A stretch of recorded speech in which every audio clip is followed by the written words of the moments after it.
வாழ்க வையகம், வாழ்க வையகம், வாழ்க வளமுடன். குரு வாழ்க, குருவே துணை. சிக்கலும் தீர்வும். சிக்கல் எப்படி வருது?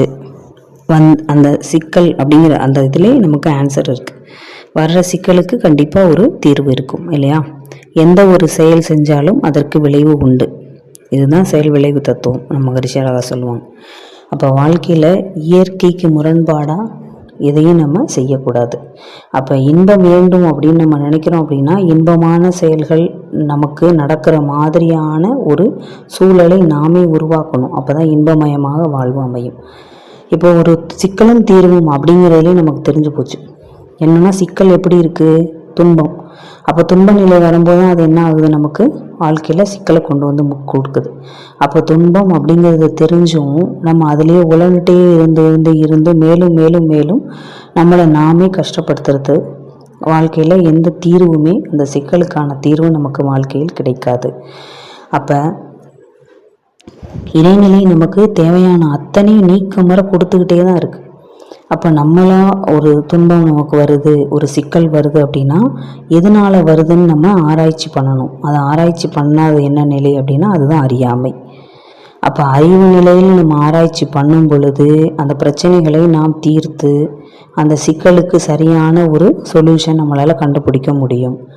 அது இல்லாமல் நம்ம என்ன பண்ணுறோம் அப்படின்னா அறியாமையிலேயே நம்ம இயங்கிட்டே இருக்கிறோம்.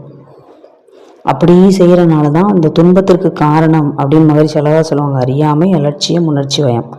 இதில் தான் நம்ம உழண்டுட்டே இருக்கோம். வாழ்க்கையில் ஒரு பிரச்சனை வருது அப்படின்னா வந்தாச்சு, அது பதிவு காரணமாகவும் இருக்கலாம், இல்லை நம்மளால் வந்ததாகவும் இருக்கலாம். அந்த பிரச்சனைக்கு கண்டிப்பாக ஒரு தீர்வு இருக்கும். அந்த தீர்வை நோக்கி தான் நம்ம பயணிக்கணும். வந்த பிரச்சனையை நோக்கி நம்ம நினைக்கக்கூடாது.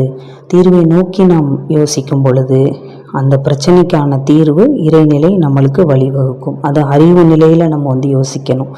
அறியாமையை கடந்து நம்ம உள்ள கடந்து அறிவு நிலையில் யோசிக்கும் பொழுது மட்டும்தான் நம்ம என்ன பண்ண முடியும்னா அந்த பிரச்சனைக்கான தீர்வை நாம் கண்டுபிடிக்க முடியும். அப்போ என்ன அப்படின்னா தன்னிலை விளக்கம் அறியாமல் கிடைக்காம நம்ம எந்த பிரச்சனைக்கும் ஒரு தீர்வு கிடைக்காது.